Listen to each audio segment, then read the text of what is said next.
Hi, my name's Kimberly Horg. I graduated in class 2019 with my MFA in creative nonfiction.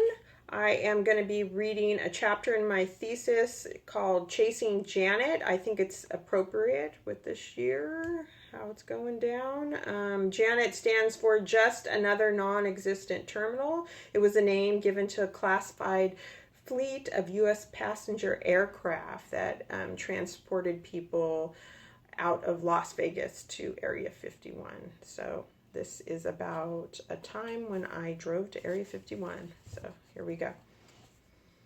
When it started to get darker, I drove faster. My pupils were dilated by the darkness in contrast to the headlights on the road. The road stared back at me without blinking. The enormous pits of blackness jumped out at me rapidly, and out of nowhere, I saw a cow in the distance, but not close enough to worry about, so I drove faster. The monstrous eye seemed huge in the moonlight, with the slight image of bright, twinkling white stars. I blinked to make sure I wasn't dreaming. The clouds from earlier had dispersed to let the stars take center stage. They took turns twinkling from high above. The stars sang to each other by using blinking patterns to make notes. They looked particularly luminescent in contrast to their surroundings and brightened each other up in the dark night sky. In back of their eyes was curiosity. I felt them staring as we drove by. Clear patterns of constellations crisscrossed all around me, and I couldn't help but stare back.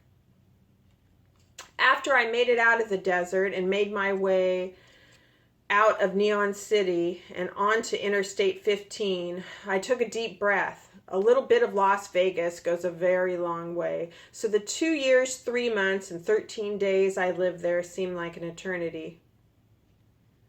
It was a straight drive with no alternative routes. I drove on a flat, high-speed road through Baker, then Barstow, towards California. The desert spat me out at the end of the highway. Eventually, I reached Bakersfield and was almost home. Not quite there, but close enough. I stretched my fingers around the steering wheel and released the demons I'd built up inside. The illusions I tried to keep with me, I slowly let all of them go. One by one, I asked them to leave. The hobgoblins were malicious and caused me much sorrow, but I was lucky to leave alive.